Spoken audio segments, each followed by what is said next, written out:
P T N news کے ناظرین السلام علیکم۔ بھارت پاکستان سے مذاکرات کرنے پر مجبور۔ ناظرین گرامی، قومی اداروں نے بھارت کو ایک جال میں پھنسا لیا۔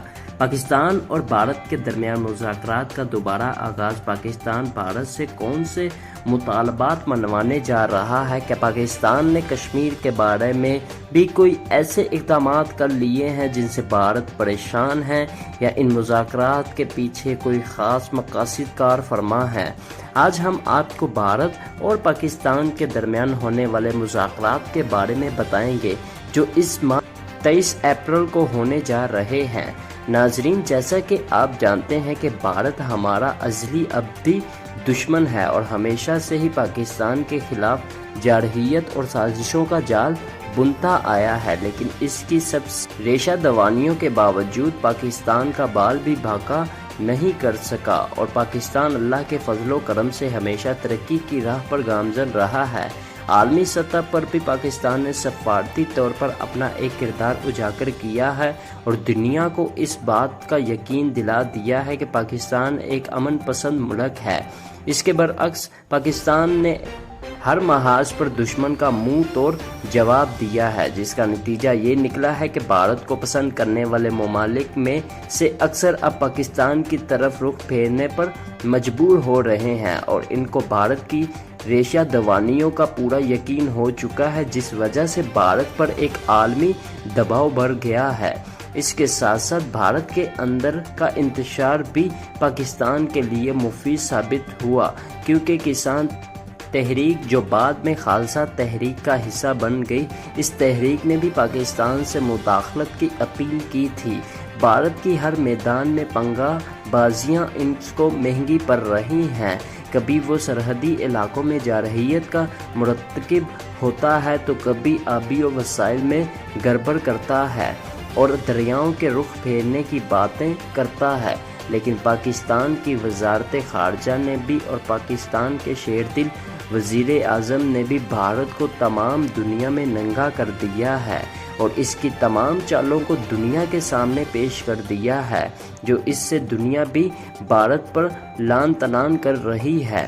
ان سب باتوں کے بعد اب بھارت کا دماغ کچھ ٹھیک ہوا تو اس نے پاکستان کو مذاکرات کی دعوت دے ڈالی۔ اول یہ مذاکرات آب و وسائل کے حل کے لیے ہوں گے جو 30 مارچ 2021 کو نئی دلی میں ہو رہے ہیں۔ ان مذاکرات میں دریائے چناب کے وسائل پر بات چیت ہوگی اور اس دریا پر ڈیم وغیرہ کے ایشو پر بھی بات ہوگی۔ پاکستان دلی میں ہونے والے انڈس واٹر کمیشن کے اجلاس میں شریک ہوگا۔ اس اجلاس میں انڈس واٹر کمیشن کے کمشنر مہر علی شاہ اور ان کے نمائندہ خصوصی ظاہر شرکت کریں گے۔ مہر علی شاہ نے اپنے ایک بیان میں کہا ہے کہ وہ 30 اور 24 اپریل کو نئی دلی اجلاس میں شرکت کریں گے۔ اس اجلاس میں پکڑ دل اور ریتلے کے 4 آبی منصوبوں پر پاکستان اپنے موقف پر بدستور قائم ہے۔ کچھ عرصہ قبل پاک بھارت آبی مذاکرات لاہور میں بھی ہو چکے ہیں۔ پاکستان کی اتھارٹی کا کہنا ہے کہ پکڑ دل میں بنائے جانے والے ڈیم پر پاکستان کو تحفظات تھے اور پاکستان نے مطالبہ کیا تھا کہ اس ڈیم کی بلندی 5 میٹر کم کی جائے اور ٹرپل ویز کی گہرائی میں 40 میٹر کا اضافہ کیا جائے، اور اس کے ساتھ ساتھ پن بجلی گھر میں پانی چھوڑنے اور ڈیم میں پانی چھوڑنے کا فارمولہ بھی واضح کیا جائے۔ ماہرین آبی وسائل یہ کہتے ہیں کہ بھارت مغربی دریاؤں پر باندھ کر پاکستان کے لیے پانی کی قلت پیدا کرنا چاہتا ہے اور یہ چاہتا ہے کہ پاکستان قحط کا شکار ہو جائے۔ ماہرین یہ بھی کہتے ہیں کہ بھارت کی طرف سے اس طرح کی حرکتیں سندھ طاس معاہدے کی خلاف ورزی ہے اور پاک حکومت بھارت کو ان حرکتوں سے روکے گی اور اسے یہ کام نہیں کرنے دے گی۔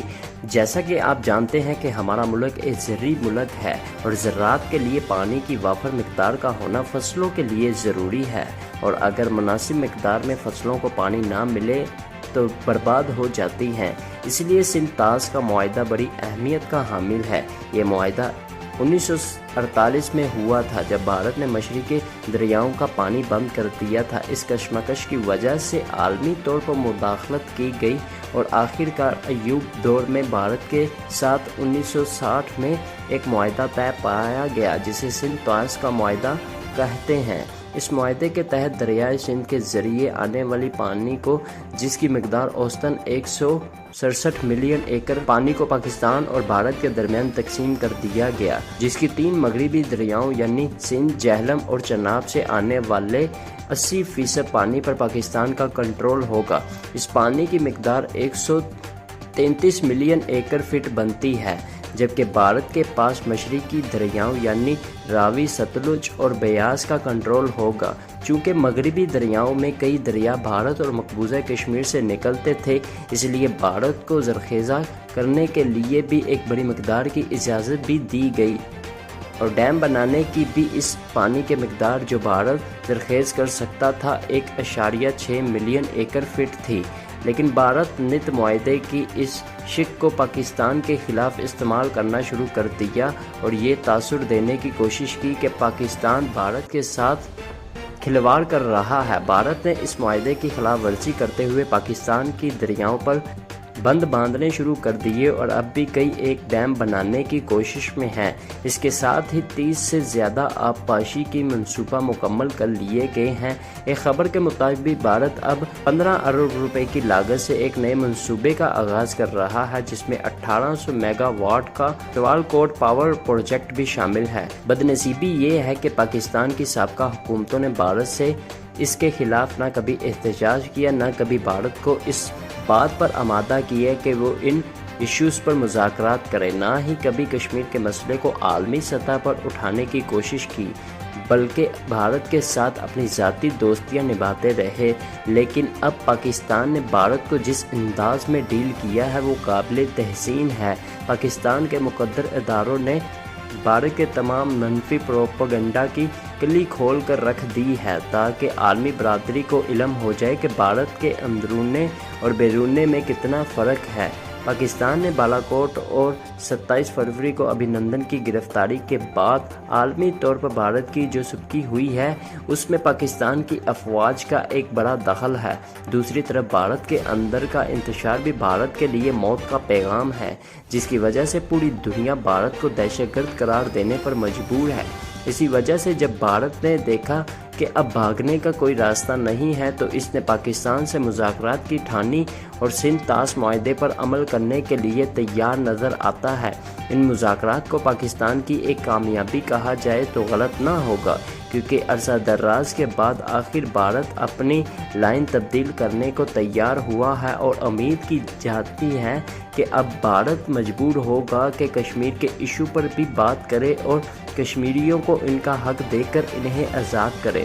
تو ناظرین، اب تک کے لیے اتنا ہی۔ اگر یہ ویڈیو آپ کو پسند آئی ہو تو اسے شیئر کرنا نہ بھولیے گا۔ شکریہ دوستو، ہمارے چینل کو سبسکرائب کر دیں تاکہ ہماری آنے والی ویڈیوز بر وقت آپ تک پہنچتی رہیں۔